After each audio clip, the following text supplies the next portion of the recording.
Hello, so today we're going to be looking at a presentation about common disadvantages in a policy round.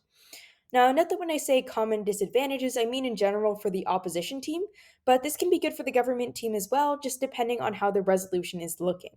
So let's look into that. Well, what do I mean? Well, policy resolutions are always against the status quo, which means that they advocate in some way for change. So the government team is going to be saying the status quo is unacceptable, we must do something, and op is going to be arguing that the change is potentially damaging and is worse than the potential good. Now, the thing about change is it shares a lot of impacts, honestly, even though the change can be vastly different at face value. However, this also means that it can share a lot of negative impacts, which is an idea that the opposition team can really capitalize upon, since they can use similar lines of argumentation across numerous different resolutions. So I'm just going to introduce some common disadvantages, though these arguments can be useful for the government team as well, just depending on the topic. So let's take a look. Ultimately, it's just most important to think critically, though. While some of these ideas might not always apply, it's important to be able to find the center of the resolution and to find what it's really asking and how it may be in common with other, though perhaps different, resolutions. So, the first common disadvantage is the economy. Now, when I say the economy, I mean that a policy could potentially be damaging to the economy. Now, this disadvantage is good for policies where the government team is enacting legislation to combat climate change or is enacting legislation to enact welfare policies, regulation, or taxation. There's a lot of situations where economy arguments apply. Ultimately, when you have a resolution that proposes shuffling around wealth in some way, you're probably going to find a disadvantage about the economy on the opposition. Now, the logic behind this economy argument is that sometimes more restrictions on companies or people can reduce growth. So, when you take control of this wealth, it could possibly damage the economy. And that's just the kind of logic that you're going to be pushing to your judge.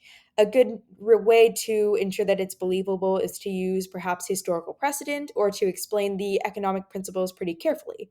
So, that's the way I would go about running an economy disadvantage.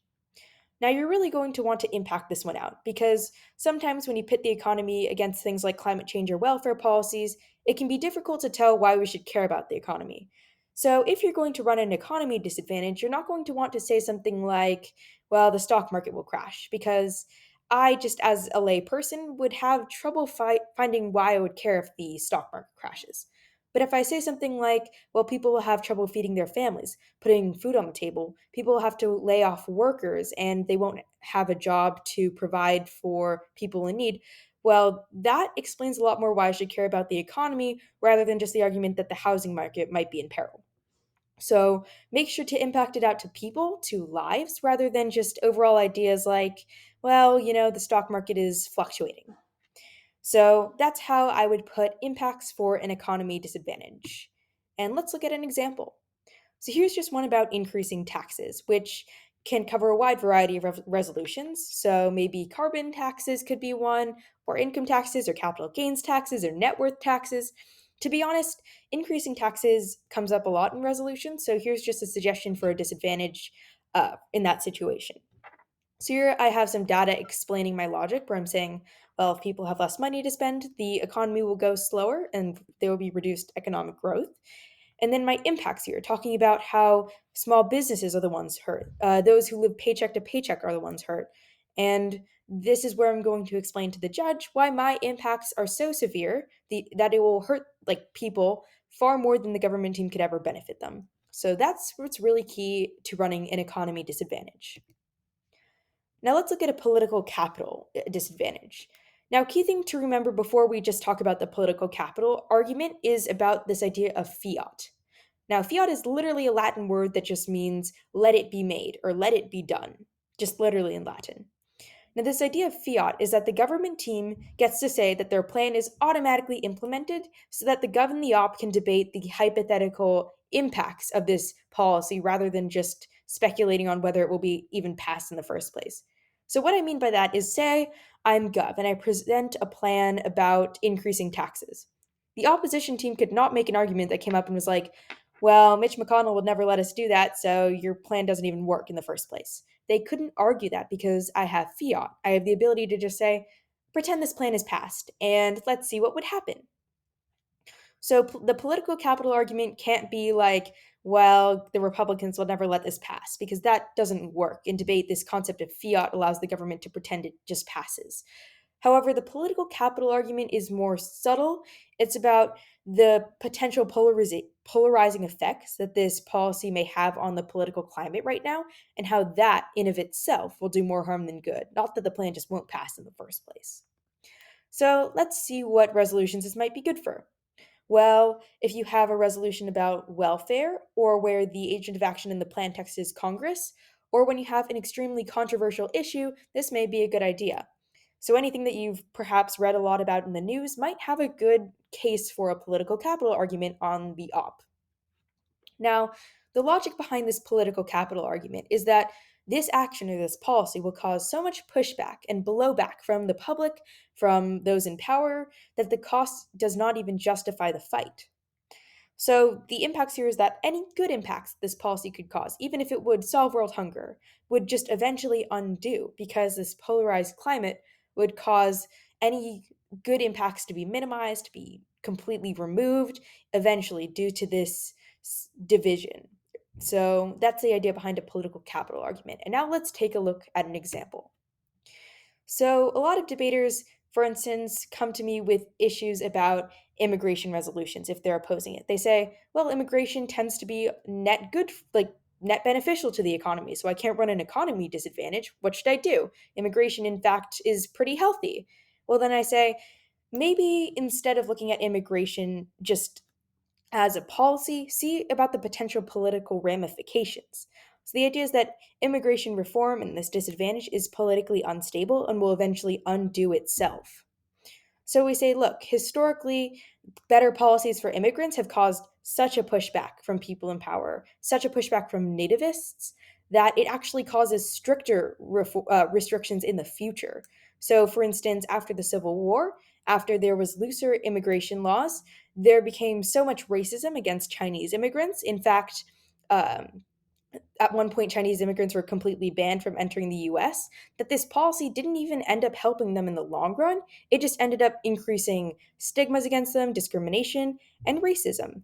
So ultimately, when we're just impacting this out, you get to claim all of your opponent's arguments about how you're making life better for immigrants, because you can argue that these stigmas will actually cause any good policy to reverse just in a few years' times. That every time there may be a good policy for them that's too drastic, then it will just reduce the chance of cooperation in the future and ultimately lead to a period of further discrimination and racism.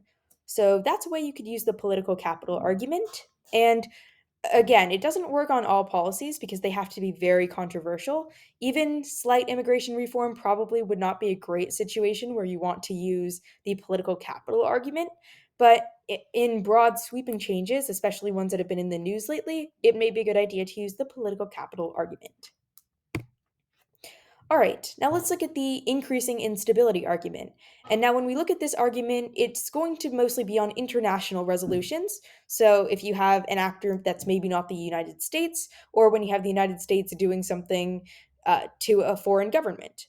So, it's good for most international resolutions, but it has to be non military. So, for instance, sending aid, sanctions, embargoes, all of those are great. Now, the logic behind this increasing instability disadvantage is that an aggressive action risks war or further antagonism.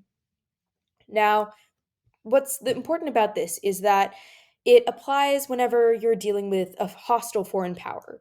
So, perhaps, for instance, if we decided to come out in support of a certain country, then the country that is being attacked uh, or the country that is doing the attacking or is being aggressive might be angry towards us for enacting this change. So that would be an idea behind the increasing instability argument. Now, the way to impact this out is by saying we're increasing the chance of war, which has all sorts of bad impacts, and that we're increasing the chance of instability, and instability has a lot of issues with human rights violations. So that's how you would argue in terms of how a policy would increase instability. Now, here's an example about sanctioning Venezuela. So the idea would be that Venezuela has threatened to retaliate using extreme measures if the US threatens to embargo it. So, the point here is not that we're actually using troops, but rather that our action is so potentially inflammatory that it provokes the other countries and will perhaps even lead us into war. So, the way you'd impact this out is by saying this is literally good for no one. It doesn't help US citizens because it's only making another country angry. It doesn't help people in Venezuela because they will instead see increased acts of aggression. So, it's not beneficial at all and it's not achieving the aim of creating world peace. So, that's the idea behind an increased instability disadvantage. All right. Failed intervention. So this is going to be our last common disadvantage. And this is good for when you have an international resolution where you're proposing actual military intervention. So, occupation troops is really the classic idea behind failed intervention disadvantages. Now, the logic here is that, look, military operations are unwieldy and typically will do more harm than good. So your impacts are going to be that every bad element of war is drawn out, which increases instability in the long run and does not actually solve the problem. So here's what we're talking about. Well, here's our first disadvantage, which is about how intervening will only become more problematic. So here is a great time to bring up historical precedent by saying things like, well, even if we quote unquote win the war, which is sometimes not even likely, even if we occupy the territory, we don't want to stay there forever, otherwise, we're literally a colonial power. We have to withdraw at some point and let the people form their own government. However, if we withdraw, we leave a power vacuum where potentially hostile groups or uh, terrorist organizations could take over that region and fill the void that we have left behind. So you could look at situations like Afghanistan, where we withdrew and then left a power vacuum, and the Taliban took over. So ultimately, this just leads to long term destabilization, and that causes way more problems than it solves because we have just won a war for nothing because we have to leave it behind and leaves this void of power that allows other groups to seize control. So that's probably how you'd run a disadvantage about um, long term intervention issues.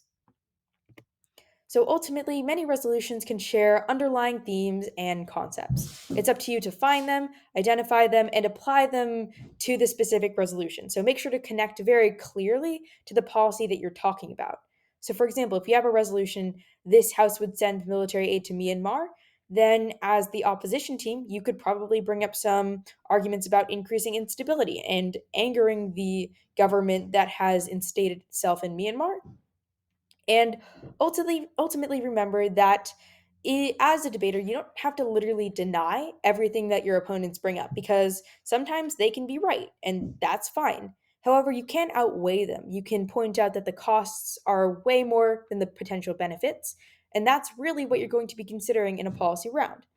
So, for instance, if you get stuck with an argument about how perhaps the welfare policies could be great for people, then you don't have to deny directly that fact. You can rather just bring up that the economy would be detrimented, so it doesn't even matter.